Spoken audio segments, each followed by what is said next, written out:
What's good with you folks? This is Ray Davis coming to you with the truth. This is I Need a Mic podcast where I will be discussing mental health struggles I battle with just like you. Let's talk about it is the tagline I use. It's to say enough is enough. Give me my damn mic. I'm tired of the trauma I'm going through. Hey y'all, what's up? How y'all doing? So before we get started with this, with our third I Need a Mic podcast interview, let me go put a content warning. If there's anything I had or have said in previous episodes that had offended you or anyone you had shared any episode with, I would like to apologize. I would like to also remind you, I am not condoning what I said, but on my podcast, I am real, I am authentic, and I'm a warrior. I'm no longer censored. I'm no longer limited. I'm no longer silent. Mental health will censor you. Mental illness will limit you. And mental emotions will silence you. Hi, y'all. What's up? So, yes, like I said, we are at our third, oh my gosh, I Need a Mic podcast interview. And we have a beautiful guest. Please introduce yourself. Hi, everyone. My name's Ebony coming from Oakland, California. Yeah. So yes, folks. I got some Bay Area love. Don't get me wrong. Any love from any part of the world is all good love to me. But y'all, this is hometown love. This is a different type of hometown love. So with today's interview, it's titled "Curating from the Bay." So me and Miss Ebony, we're going to be just discussing and talking about everything, Miss Ebony, with whatever content she has going on, whatever education, and also, folks, the goodies, poetry. Yes. So me and Miss Ebony had met through an open mic that was on Zoom. And from that first open mic that we both met each other at, we both instantly clicked. Very good, and it's been a positive interaction and a positive connection to know that we're both going to be celebrated. We're both going to be valued. And yes, after this, we both will be heard. So, and yes, folks, I would definitely be posting the information to reach Miss Ebony as well, too. And yes, and she will also be telling you as well where to find her. So let's get to these questions now. So yes, we are curating from the Bay. So first questions. What content are you curating? So right now, I'm kind of just getting started. This is something that's very new to me, and something that's a little bit outside of my comfort zone. Mm-hmm. But I do recognize the importance of creating content, especially around the type of work that I do. So right now, I am looking forward to kind of shed a little bit more light on the importance of, planning your future, the importance of financial literacy, education, and things along those lines, especially coming from like my background and where I'm from. Being a first generation college graduate, growing up low income, growing up in East Oakland, I realized that there was a lot of lack of guidance around these different topics that kind of hinders a lot of people's growth and being able to succeed and, continue and, get the lifestyle that they want and like overcome some limiting beliefs that's been placed on them through trauma or, generational things that's been passed down. So I wanted to create content around that and along to kind of go along with the type of workshops that I provide for the community to show the importance of it. Yes. So that's definitely something that is beautiful that I feel that the community needs more water within its own plant. And that's something that I'm appreciative of you to really do. Because like I said, it's the community, whether it's the community out here in Vallejo or whether it's the community out in the East Bay. With me being from the East Bay, I'm always going to be rooting for the East Bay because that is not only where I'm from, but I do remember growing up. I'm originally from Richmond, but I lived at one point in Oakland. So I So I know just within that area that it's nice to have the community to be so established, to be so structured, so organized. So I'm also really appreciative of you for doing that. So what are your professional titles and education, so the folks would know that some things out there that that wouldn't expect is possible, it's possible? Well, currently right now, I am an office administrator at a local nonprofit that supports current and former probation and foster youth.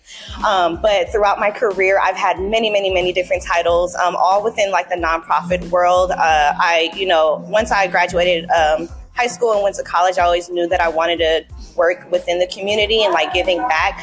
So a lot of the work that I've done was direct support, usually for youth the ages between 15 to 26. So I've been a coach and case manager. I've also been a program coordinator, facilitator, a lot of different things along those lines. And then right now I am focusing more on like facilitation and like creating workshops as well. So I do have like an additional business to where I am providing support with creating curriculum around, the organization's population and the people that they serve, along with, creating my own personal workshops, for the things that I want to get out there as well. No, that is so cool. That's so cool. Yes. And I was also in the foster care system. So to have that own experience within my own background, and then to also know that there's someone like you who's willing enough to help, it's like, I appreciate you for doing that, because it wasn't around when I was coming up. It wasn't. There were so many small things that were around. And being out of the foster care system, it wasn't a lot until I realized that going to college has also helped me out too. It had helped me, it had really introduced me into various things like a grant. And the grant was going to help out with whatever semester you were attending, and if you were taking, and if you were like a full-time student. But to know that grant is available for youth who were in the foster care system to get started. And then there's also plus more of the mentorship from it. It's like, it's nice to know that, once again, a lot of the things that is possible is happening more now, so that the generations after us will say, okay, this is what was going on because I heard this or I heard that was going on. So I know some things here is possible for me to be involved in.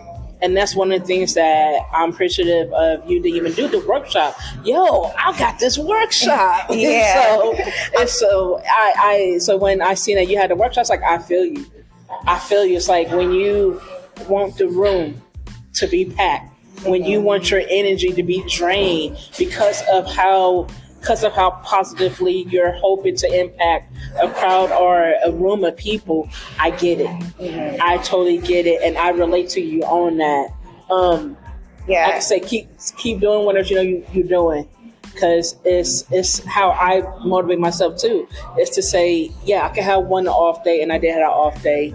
The week of my birthday, I didn't go to my workshop, and I was like, I'm pretty sure everybody's expecting me to show up. So, but I've been wanting to continue on, just knowing that the community needs something, knowing that we need a writing workshop, knowing that we need someone who will help out with the writing workshop if they're new to doing a writing workshop. So all of that really does play into what it is that I know we're both going to be doing in our future. And I know in our future we will have a room packed with people who's willing to say, yo, I'm willing to write about something that I'm really want to write about or I'm struggling with. And so I know I have faith in that. Yeah, we're definitely going to make that happen. And, yes. We are filling in the gaps that unfortunately society is not providing for a lot of youth, especially, youth that are in foster care coming from these communities. It's just getting that information out there to them so that they know what's out there. Yes, and that's a big plus. Like I said, I didn't know a lot of things that was being offered wasn't there until after. It was like, well, shit, I'm 18 now, and I mean, damn, I'm 19 now, and I'm knowing this and knowing that. And it's like, for anyone else who want to know, it's nice to know that the mentorship is there. It's there, it's offered, and it's just up to you to grab your hand or grab people's hands to say, I'm ready to receive this help. I'm ready to receive this mentorship. I'm ready to receive some type of business relationship outside of this mentorship that's going to help me level myself up even more. So let's get to nitty gritty. How did you get introduced to your professions and poetry? I'll start off with the professions. So like I mentioned a little bit earlier, I always knew that I wanted to do work within the community, just because, I've seen a lot of my peers kind of go down different routes than I did, and just trying to help people break out of that cycle that's so easy to get stuck in Oakland. So that's kind of how I got started. I originally wanted to be a social worker, and I essentially became one. And then once I got to that part, I wanted to reach more people because I feel like I wasn't being, reaching enough. Connections. It was the connections that wasn't, it was there, but it wasn't there as in like, you could grab it with your arm. I grab it by the arm and be like, hey, we're good. Understanding. Yeah, definitely. And I wanted to make like a bigger impact in a sense. So that's kind of how I got into the work that I do now. It's something that I'm extremely passionate about. It's always inspiring to see youth do so well after, receiving the support and like really seeing their full potential. Yes. And so that's something that I want to continue to do. Yes. And then as for the poetry, I actually got into poetry when I was in high school.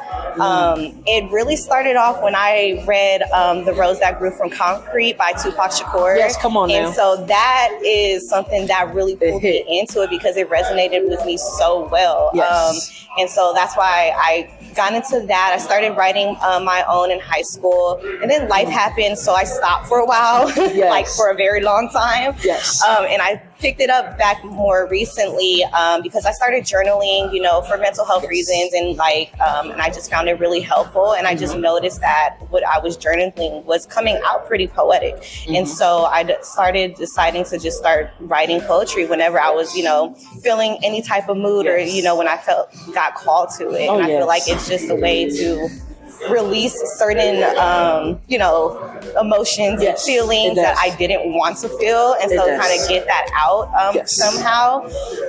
And so I didn't really share any of my poems until recently. So when we met at that poetry event, that was actually my second time saying my poetry publicly. Oh my God. So it's kind of been like a full circle moment of, nice to know. Yeah. So you were able to witness, the very beginnings of me, getting out there, and I hope to continue to do it. I'm looking forward to like challenging myself a little bit more because it is a little scary for me to be vulnerable, and especially off of the poetry, the type of poems that I write, because they're very, very personal. But I am hoping to get more in-person poetry events, open mic events, since that one was virtual. So I'm hoping to continue to challenge myself more. No, that is understanding. And and if you want some prompts, I have a whole list of prompts. The prompts and also thanks to my friend Sharente, the prompts helped me out. I literally printed them out, and I have a journal of just my prompts in general, because there's going to be a prompt that's going to hit me to write something. It's going to hit me to write something good, and it's like I want to remember where I wrote it at first before I typed it into my Google Docs or something like that. So that's definitely something that will help out more with just knowing that. Sometimes with me, I can just give me a prompt and I'll be so excited and so motivated. I would write a piece down within 20 to 30 minutes. The last piece I had shared with you, stress eating. Stress eating came from a prompt that was from fellow poets on the mobile app Clubhouse, and so basically the prompt was write write out a food that makes you feel good. And my thing was gumbo. And with gumbo, right? And then with gumbo, I love gumbo. I'm always love some gumbo. And yes, after stress eating, I'm gonna still eat some gumbo. But with the poem stress eating, what I was doing was starting off with how I started my healing journey. Mm-hmm. That's what made me feel good. Was knowing that my healing journey was like a pot of gumbo. Everything that I had struggled with, dealt with, it is still dealing with, and still overcoming. It was something that me and my therapist had first started to do. Was when we first met, it was like, she was like, your life's like a pot of gumbo. And then that hit with when that prompt was given to me to write something about a food, but mix it with your own emotions. And I'm like, okay, look, I'm gonna let y'all know that this is something that I was dealing with, because stress eating comes from what I was doing to subdue all of my depression. It was my coping. And it was a bad way for me to cope. And then it's like, put gumbo into it. Who wouldn't want to have a pot of gumbo to eat on, and just that? And be like, I just want some extra crab, but crab is too expensive. So it's like, Mr. Crab, you're taking all of my money. And then of course to go in and to say that, to put shrimp into it. It's like, shrimp, you taste better when you're with the pasta. I don't know. Seafood's just expensive. So it's like going back into what I had dealt with financially. And it's to say that I know I want to financially afford this, but mentally and emotionally I can't. And this is just what life has been giving me, is I'm not going to always have a good pot of gumbo. And so, but it's like, when I do, I'm a stress eat. So it's like I'm acknowledging my own emotions with that poem. Is there any specific poetic themes that is with your poetry? Yeah, I think lately my themes have been going more towards, being successful and like what that means for me, and also, overcoming challenges on that path to success, and like really figuring out how I'm going to get there. And also just overall challenges of life in general. So if something comes up, and I'm feeling some type of way about it, I'm going to write about it. Yes. I know I've probably wrote a few poems about like heartbreak and love, just because I've experienced that, unfortunately. Yes. And so that's another theme that, has come up a few different times as well. Yes. And that's definitely something that I can relate to as well too. It's just how you and me hit on our poetry themes. It's like, it's dead ass the same. Yeah. It's dead ass the same. It's like, man, you was feeling that? Yeah, I was too. Yeah, what happened? And she couldn't handle the teddy. So I know that my poetic themes are around the same way. One of the things that I'm starting to do more is to really input more of my mental health into it. Is to say that I know poetry is supposed to be something that a lot of people would think of it as like all glitter and gold. It's like, no, it's not. It is glitter and gold. Yes, poetry is that, but it's like I'm writing about what I want to write about, and what I want to write about is how I deeply feel mentally and emotionally, and how I'm struggling with my own emotions. Because when we write, and we're writing alone, sometimes we are writing in groups. Very true. We can't write in groups, but majority of the time when we want to write something and we want to listen to our emotions on writing it, or while we're writing it, we're alone. So with those emotions that I write as if I am alone, because when I go back home, I am by myself. When I look in the mirror, I'm by myself. And so I'm acknowledging that only I can blame for myself. Only I am to blame for my own nonsense. And this is me overcoming my own nonsense, is to write about what it is I want to write about. Yeah. And it's like, it's like to listen to your poetry, I was juiced. I was wiggling back and forth because I was like, I'm feeling this artist. Like it's how there's a good few of us who was reciting, and like when it came down to me and you, whenever I believe I had done my whole series. I done a whole series just one night, and it was that night that we met, and I was like, I done all 4 poems that I wrote, and it was something that was really on my heart because I missed the last meeting that the open mic had because I was going to the poetry readings out here in Vallejo. So to go back and be like, whoa, I got a lot of material. And then it was very exciting for people to not only hear it, but to even acknowledge it and celebrate me and to say, Ray got a lot. Ray ain't playing tonight. Yeah. And I feel like we were feeding off of each other's energy because honestly, I only went in the intentions of saying one poem and I think I said like 3. And a lot of them were not edited. So it was just kind of something I just wrote it out. Organic. I think one of the poems I read touched up on, who I am as a person or who I see myself as. So I think, and that's probably my favorite poem that I've written. It was great to be able to, feel more confident about, going in. Because again, that was my second time, reading poems. I appreciate you for, being willing to share more out because it definitely pushed me to want to share more as well. No, because that was definitely something that, as like I said, I feel it. And I felt it, and when I felt your energy as well too, I felt your spirit as well, and I was like, "Yo, she, say, she him."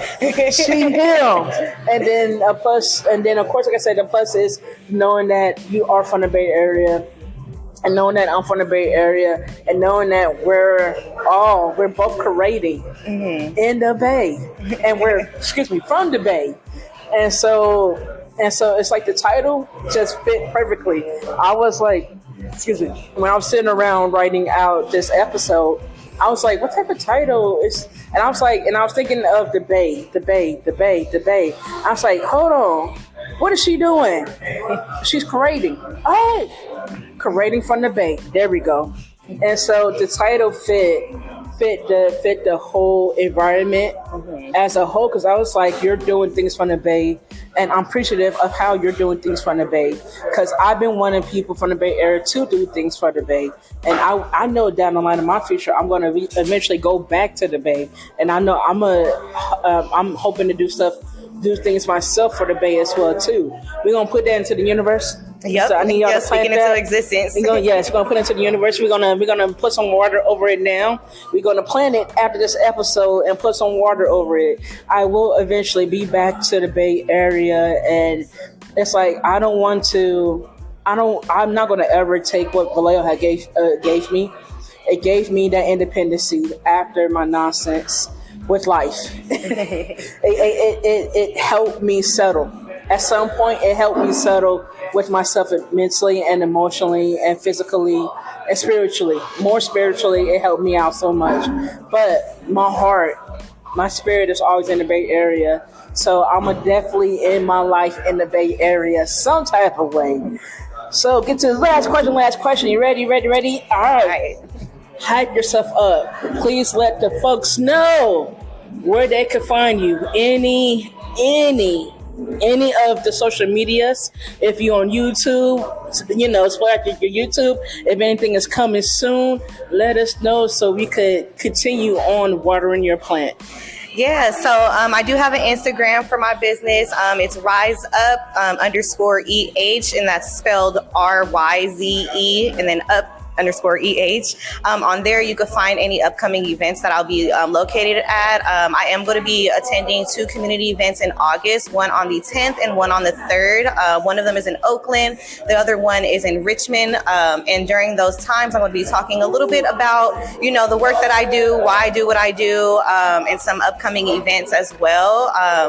And then I will also, for one of the events, I will be providing on-the-spot resume tips and interview help and post-secondary support, as well as one-on-one coaching. I think I forgot to mention earlier, I am a certified holistic coach. So that's recognized by the International Coaching Federation. Yes. So I do a lot of coaching on the side as well. And then I do plan on hosting workshops online where you could join through Eventbrite around these different topics. So I'll have a workshop on wellness, a workshop on financial literacy, a workshop on post-secondary education. I feel like I'm missing one. A workshop on future planning and, overcoming limiting beliefs. So you could definitely keep a lookout for that. Yes. All of that information will be posted on my Instagram. So go ahead and hit that follow. Yes. So I will definitely be posting all of the information in the episode description. And I will also be posting up on the Instagram. I'll also be posting on I Need a Mic Instagram page, as well as I will be posting Miss Ebony's Instagram page on this episode description as well too. So, oh man, look at this! Yeah, that's a great conversation. Yeah, look at this. So before I end off this episode, let me go ahead and close out with a closeout quote. Closeout quote, Miss Ebony, will you please do the honors and recite our closeout quote? All right. And thank you for picking this quote, because I feel like it's just very aligned with the conversation that we had, and I think it's just amazing. All right. So here it goes. Wisdom is to focus more on your goals and less on what others think of you and your dreams. When your focus is right and distractions are few, there is no place for confusion and overthinking. Life becomes peaceful and you get closer to success when your priorities are clear. Such a beautiful quote. Now say it again for somebody in the back, in the far back. Come on now, I got to say it again. All right, yeah, let's run this back. Yes. Wisdom is to focus more on your goals and less on what others think of you and your dreams. When your focus is right and distractions are few, there is no place for confusion and overthinking. Life becomes peaceful and you get closer to success when your priorities are clear. Woo! See, that is a positive. That is a powerful quote. Mm-hmm. So I just be finding these quotes. Don't know who say them. I of course make a point. If I do find a quote that somebody said, I do say someone said this, but majority of the quotes, no one is like, there's no actual name behind it. So I just use it for this episode. So thank you so much for doing this. So thank you. Yeah, of course. And thank you for, allowing me to have this interview with you. Yes. Yeah, this is great. Yeah, so now you have heard us speak some truth. This is our way of passing the mic to you. I hope our courage, will, and drive motivate y'all. Y'all take care, stay safe, and I cannot stress this any further enough. If y'all have kids, kiss them babies every day. All right, y'all take care.